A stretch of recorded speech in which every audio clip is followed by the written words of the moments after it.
अब है आपके प्रोबेबिलिटी, वेरी वेरी इंपॉर्टेंट, बिल्कुल इजी है, आराम से आपको 4 मार्क्स 4 मार्क्स ला सकते हैं। प्रोबेबिलिटी इसको बोलते हैं हम प्रायिकता, इसको हम और चीज भी बोल सकते हैं, वो है आपके चांस, मतलब कितने चांस मिले या कितने चांस मिलेंगे। अब देखो प्रोबेबिलिटी आपके फॉर्मूला क्या है प्रोबेबिलिटी का, पीई लगाए प्रोबेबिलिटी होने की, यानी वो ऐसा काम होगा या नहीं होगा उसके लिए। तो फॉर्मूला क्या है आपके, favourable event upon total event, मतलब अनुकूल परिणाम बटा कुल परिणाम।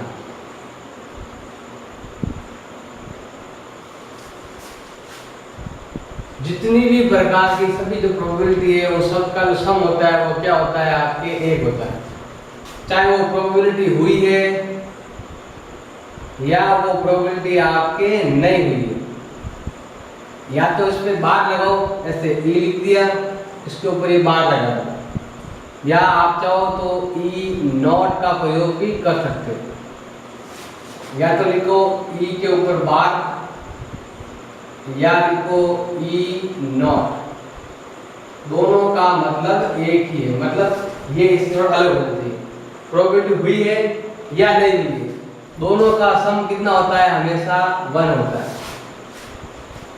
अब प्रोबेबिलिटी का जो वैल्यू होता है वो कितना होता है, वो होता है आपके 1 के बराबर और 1 से छोटा,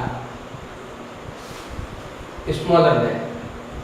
अब 0 के इक्वल या 0 से बड़ा, 0 से बड़ा और 1 से छोटा। अब यह से कौन संख्या है, ऐसी संख्या होती है पॉइंटों में, मतलब प्रोबेबिलिटी आपकी कैसी होगी, 0.1, 0.2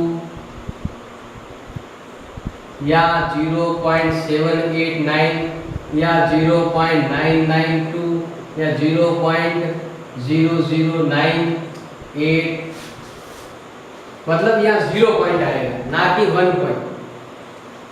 0.0.0 या केवल 0, हाईएस्ट कितनी आ सकती है 1 और लोएस्ट कितनी हो सकती है 0।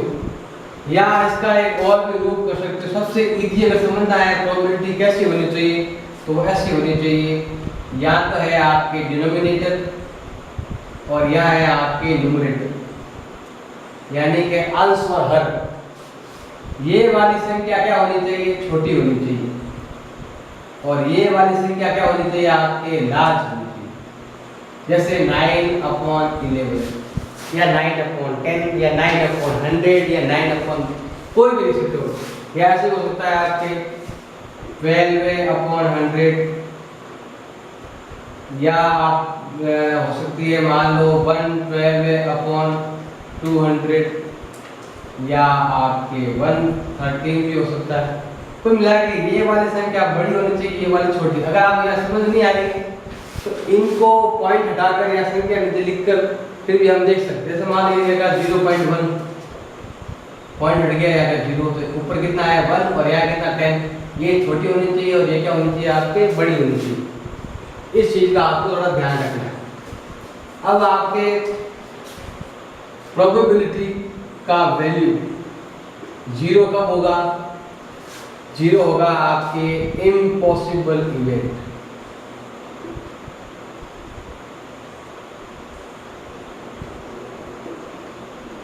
मतलब असंभव घटना, ऐसा इवेंट जो कभी पॉसिबल ही नहीं, या ऐसी घटना जो कभी घटित हो ही नहीं सकती, उसे क्या कहते हैं हम, इम्पॉसिबल इवेंट, या जिसका वैल्यू क्या होगा फिर आपके 0 होगा। अब कैसे, मान लो कि मेरे जेब में 10 रुपए के 10 नोट है, कितने नोट है 10 नोट। इस फॉर्मूले से अगर ले तो मेरे पास कुल नोट कितने हैं 10। अब इसमें से कोई पूछ ले मेरे पास जो नोट है 10 रुपए के 10 नोट है या 10 रुपए के समझ लो आप 5 रुपए समझ लो 5 रुपीज के मेरे पास 10 नोट है। अब इसमें से किसी ने कहा कि 100 रुपए का नोट अंदर से निकालो, क्या संभव है? बताओ मेरे जेब के अंदर 100 रुपए के नोट कितने हैं, उनकी संख्या कितनी है 0। मतलब अंदर से 100 रुपए का नोट निकालना क्या है आपके इम्पॉसिबल, क्योंकि आपके जो जेब के अंदर है 5 रुपीज नोट है और आपको उसमें से 100 रुपए का निकालने के लिए क्या है आपके इम्पॉसिबल इवेंट। सबको भी ऐड करें 50 होगा, लेकिन ऐसे निकालना उसने कहा 100 का नोट निकालना, 100 रुपए नहीं निकालने, 100 रुपीज का नोट, 100 का नोट अंदर है ही नहीं, ये क्या इम्पॉसिबल। मतलब 100 रुपीज नोट की संख्या कितनी है, नंबर्स ऑफ 100 रुपीज नोट 0 और टोटल नोट मेरे पास कितने हैं 10 नोट है, लेकिन सारे के सारे किसके हैं 5 रुपीज के, तो ये हो जाएगा आपके इम्पॉसिबल। अब दूसरा है आपके प्रोबेबिलिटी का वैल्यू हाईएस्ट क्या हो सकता है 1 मतलब क्या होगा आपके पॉसिबल इवेंट, मतलब संभव घटना, मतलब वो घटना निश्चित घटेगी। कैसे? मेरे पास 5 रुपीज के 10 नोट है, किसी ने कहा मुझे एक नोट निकाल के दो, वो नोट कौन सा होना चाहिए आपके 5 रुपीज का होना चाहिए। बताओ मेरे पास कुल नोट कितने हैं 10 और मेरे पास जो 5 रुपीज का जो पूछा है वो नोट कितने हैं वो भी 10 to 10 कितना है आपके 1। मतलब आप जैसे अंदर हाथ डालोगे तो आपके जो रुपए निकलेंगे वो 5 रुपीज ही निकलेगा, इसके अलावा दूसरा नोट आपके पास है नहीं जेब के अंदर निकलेगा। अब जब आपके पास एक ही प्रकार के नोट हो या एक ही प्रकार की चीज हो तो उसके लिए दो ही घटनाएं होती है, या तो होती है पॉसिबल इवेंट या होती है आपके इम्पॉसिबल इवेंट। और जब उसमें कुछ नई नई से वेराइटी आ जाती है, नई जैसे कुछ मान लो कुछ नोट 10 रुपीज के, कुछ नोट 5 रुपीज, कुछ नोट 100 रुपीज के, तो उसके लिए आप कैसे संख्या आएंगे। और आपके पास एक ही तरह के नोट है या एक ही तरह की कोई चीज है तो या तो होगी पॉसिबल इवेंट या होगी आपके इम्पॉसिबल इवेंट। पॉसिबल और इम्पॉसिबल इवेंट केवल एक ही प्रकार की संख्याओं के लिए होती है और अलग अलग संख्याओं के लिए आपके ऐसे उत्तर आएंगे पॉइंट्स में, या ऐसे दिन में कह सकते हो, आप फैक्टर में भी कह सकते हो, जहाँ ये संख्या आपके लार्ज होनी चाहिए और ये संख्या क्या होनी चाहिए आपकी स्मॉल होनी चाहिए। ये आप छोटे छोटे क्वेश्चन आप उसमें first question probability of an event E and event not E, होने और नहीं होने दोनों का सम कितना होता है 1। फर्स्ट का फर्स्ट आंसर क्या हो गया आपके 1। सेकंड है आपके the probability of an event that can not happen is such that event is called, मतलब कि ऐसी घटना जो घटित नहीं हो सकती है उसे क्या कहते हैं इम्पॉसिबल इवेंट या असंभव घटना, उसकी प्रोबेबिलिटी क्या होगी 0। पहले का थर्ड है probability event that certain to happen, ऊपर तो था जैसे आपके देखो an event that can not happen, ये क्या है सर्टेन टू हैपन, मतलब होना जिस घटना का घटना घटित होना निश्चित है, तो वो क्या हो गया आपके पॉसिबल इवेंट और उसकी जो प्रोबेबिलिटी है वो क्या कहलाएगी आपके 1। तो सेकंड का इम्पॉसिबल इवेंट और 0 और इसका हो गया आपके पॉसिबल इवेंट और 1, क्योंकि घटना घटित होना निश्चित है, घटने का पॉसिबल होना पॉसिबल है वो घटित, उसका आंसर क्या होगा आपके 1। फोर्थ है the sum of the probability of all elementary events of experiment, सभी प्रकार की प्रोबेबिलिटी सभी प्रकार की प्रायिकताओं का योग कितना होता है 1। सभी पूरे क्वेश्चन में जितने भी आपको क्वेश्चन में जितने पूछे गए उन सबको आप ऐड कर लो, उस सब का आंसर क्या आएगा आपके 1 आएगा, चाहे तो क्वांटम हो चाहे भिन्न हो, सबको हम ऐड करेंगे तो उसका ऐड क्या होगा 1। फिर क्वेश्चन आएगा आगे तो और समझाएंगे आप। The probability of an event is greater than और इक्वल, ग्रेटर देन मतलब ग्रेटर देन ये रहा 0 से greater than and equal 1 to smaller than and equal, मतलब 0 एंड 1। आंसर क्या होगा आपके, मतलब प्रोबेबिलिटी कितनी होगी 0 के इक्वल या 0 से ज्यादा या 1 के इक्वल या 1 से कम, वो क्या होगी आपके प्रोबेबिलिटी। पहला क्वेश्चन कंप्लीट।